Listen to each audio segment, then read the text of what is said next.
তো আমরা মোটামুটি অঙ্কের ধারণা নিলাম পেন টুল। পরবর্তীতে আমরা যখন অ্যাডভান্স আর্টওয়ার্কে কাজ করব তখন পেন টুল ব্যবহার করব। আপনি হয়তো দেখতে পারবেন টেক্সটের ক্ষেত্রে আমরা ফাইল নিউ এবং নতুন একটি নাম, যে আইটি নেক্সট টাইপ ডক, এবং এখান থেকে প্রিন্ট, এখান থেকে লেটার, এবং ডিফল্ট সেটিংয়ে আপনি এখানে জাস্ট ওকে প্রেস করুন। এবার একটু জুম করুন। যখন আপনি এখান থেকে টাইপ সিলেক্ট করবেন তখন এখানে আপনি দেখতে পাচ্ছেন ক্যারেক্টার, প্যারাগ্রাফ। যখন এখানে সিলেকশন টুলে যাবেন তখন ডকুমেন্ট সেটআপ, প্রিফারেন্স। যখন আপনি এখান থেকে পেন টুল সিলেক্ট করবেন বা অন্য কোনো টুল সিলেক্ট করবেন তখন কিন্তু সেই ডকুমেন্ট এবং প্রিফারেন্স সেটিং একই অবস্থায় থেকে যাবে, কিন্তু টাইপ টুলের ক্ষেত্রে কিন্তু এখানে পরিবর্তন হবে। যেমন ডকুমেন্ট এবং প্রিফারেন্স সেটিংটি আপনার রাইট সাইডে সরে যাবে। এখানে ক্যারেক্টার এবং প্যারাগ্রাফ, যেটিতে ক্লিক করলে আপনি আপনার ক্যারেক্টার এবং প্যারাগ্রাফের একটি বড় ধরনের সেটআপ পাবেন। তবে এখানেও কিন্তু আপনার অনেক অ্যাডভান্স আইডিয়া লাগবে। যেমন ক্যারেক্টার এবং প্যারাগ্রাফ কিন্তু অনেক বড় বড় অপশন দিয়ে ভরা, এবং এখানে আপনি আরও অনেক ড্রপ ডাউন বা পপ আপ মেনু পাবেন। যেমন প্যারাগ্রাফের ক্ষেত্রে আপনি এখানে দেখতে পাচ্ছেন যে নর্মাল অবস্থায় আপনি লেফট, রাইট এবং সেন্টার অ্যালাইন। যখন প্যারাগ্রাফে ক্লিক করবেন তখন আপনি আরও কিছু বেশি অ্যালাইন করতে পারবেন।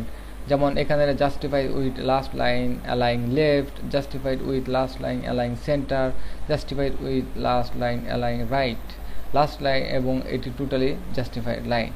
তো এখানে কিন্তু আমরা নর্মালি জাস্টিফাই অপশনটি দেখতে পারছি না, যেটি হয়তো আমরা অনেক সময় মাইক্রোসফট ওয়ার্ডে একটি লেটার অথবা সামথিং লিখেই জাস্টিফাই করে দিই যে আমার লাইনটির শেষ পয়েন্ট যাই হোক, মোটামুটি অঙ্কের ট্র্যাকিং করে সেটিকে সমানভাবে অ্যালাইন করে দেয়। যাই হোক, তো আমরা এখানে জাস্ট টাইপ সিলেক্ট করার পরে অ্যাডোব ইলাস্ট্রেটরের মজার ব্যাপার হচ্ছে যে কোনো স্থানে আপনি ক্লিক করে টাইপ করতে পারেন, যেটি মাইক্রোসফট ওয়ার্ডে পারবেন না। এটিকে বলে পয়েন্ট টাইপ, এবং দিস ইজ টাইপ।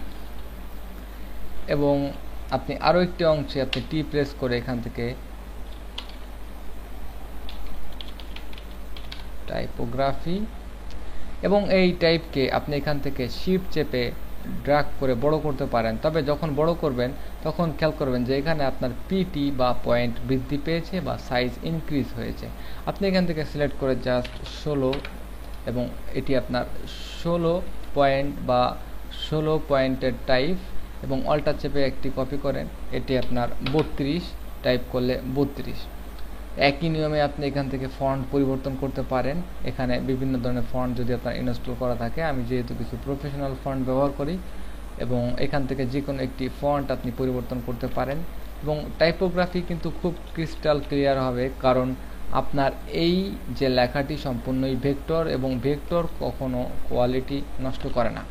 তো যাই হোক, আপনি এখানে যে কোনো জায়গায় টাইপ নিতে পারেন, এটি আপনার আর্টবোর্ডের বাইরে অথবা ভিতরে।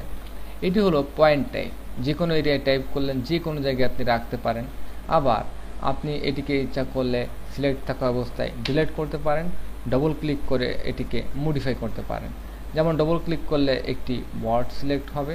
এই ক্ষেত্রে আপনার যদি একাধিক ওয়ার্ড থাকে, যেমন দিস ইজ দ্য টাইপোগ্রাফি, এবং আপনি যে সিলেকশন ডবল ক্লিক, প্রথমবার ডবল ক্লিক করলে এডিট, পরেরবার ডবল ক্লিক করলে একটি ওয়ার্ড, এবং আপনি এরপরে যতবার ডবল ক্লিক করবেন তার সোজা যেটি থাকবে সেটিকে সিলেক্ট করবে। তবে অনেক সময় এমন হতে পারে যে আপনার টোটালি এই এরিয়াটি সিলেক্ট করতে হবে, সেক্ষেত্রে আপনি সিলেক্ট অল বা কন্ট্রোল এ প্রেস করে টোটাল এরিয়াটি সিলেক্ট করতে পারেন। এটি হচ্ছে নর্মালি পয়েন্ট টাইপ, বা এই টাইপটি যে কোনো স্থানে যে কোনোভাবে আপনি রাখতে পারেন। এইবার আসুন কিছু প্রবলেম। অনেকে টাইপ করে এভাবে টেনে বড় করে দেন, এ ধরনের হচ্ছে অ্যাসপেক্ট রেশিও লস। তো অ্যাসপেক্ট রেশিও লস হলে এখানে আপনি দেখতে পাবেন যে আপনার সাইজের কি পরিবর্তনটি এসেছে, তবে নর্মালি আপনি হয়তো দেখতে পারবেন না। সেই ক্ষেত্রে আপনার দেখতে গেলে অনেক সময় আপনার ক্যারেক্টার সেটআপে যেতে হয়। তো ক্যারেক্টার সেটআপে গেলে আপনি হয়তো এটিকে ফেস আনডু করুন এবং খেয়াল করুন এটি কোন ধরনের সমস্যা। তো উইন্ডোতে যখন যাবেন, উইন্ডোতে যাওয়ার পর আপনি এখানে বড় ধরনের একটি লিস্ট দেখতে পাচ্ছেন। এখানে অবশ্যই আপনি এই ক্যারেক্টার সেটিংটি আবারও পেতে পারেন, তবে আপনি হয়তো এখান থেকে আপনার লেআউট সেটআপটি এখনও দেখেন নাই, যেটি হচ্ছে আপনার বিভিন্ন ধরনের প্রিসেট দেওয়া রয়েছে, টাইপোগ্রাফি, ট্রেসিং, অটোমেশন, ওয়েব। তো আপনি এখানে জাস্ট টাইপোগ্রাফিতে ক্লিক করবেন, তখন আপনি এখানে এ এবং এতে ক্লিক করলে দেখতে পাবেন ক্লিপস, এবং এখানে আপনি দেখতে পাচ্ছেন ক্যারেক্টার, প্যারাগ্রাফ এবং ওপেন টাইপের যে অপশন, এগুলো নিয়ে আমি পরবর্তীতে আলোচনা করব। তো আমি জাস্ট এখানে টাইপোগ্রাফি নয়, আমি জাস্ট এসেনশিয়াল নিয়ে কাজ করতেছিলাম। তো এসেনশিয়ালে যদি কাজ করেন, এই মুহূর্তে আপনার যদি টাইপোগ্রাফির যে লেআউটটি মনে করেন দরকার, তখন আপনি এখানে উইন্ডো, এবং উইন্ডোর ক্ষেত্রে আপনার এখানে দরকার ক্যারেক্টার, বা এখান থেকে আপনি just colour grid, info, layout, path finder, wait a second, info, image,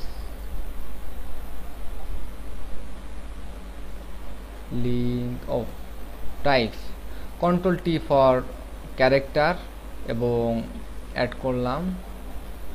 এটি নিচে সব থেকে জন্য দেখা যাচ্ছে না, ক্যারেক্টার স্টাইল, এখানে আমরা গ্লিপস, ওপেন টাইপ অপশন, সবগুলো আমি আলাদা আলাদা করে দেখাচ্ছি। এক টাইপোগ্রাফির জন্য আপনি কত প্রকার কাজ করতে পারেন অ্যাডোব ইলাস্ট্রেটরে। প্যারাগ্রাফ স্টাইল এবং ট্যাবস। তো আপনি ঠিক এখানে দেখতে পাচ্ছেন যে কটি প্যানেল আপনি দেখতে পাচ্ছেন, একটি টাইপোগ্রাফির কাজ করার জন্য একজন টাইপোগ্রাফি ডিজাইনার সে এই কটি টুল ব্যবহার করে অনেক সুন্দরভাবে অ্যাডোব ইলাস্ট্রেটরের টাইপের কাজ করতে পারে, এবং এটি আপনার মাইক্রোসফট ওয়ার্ড বা অন্য কোনো অ্যাপ্লিকেশনের মতো নর্মাল টাইপোগ্রাফি নয়।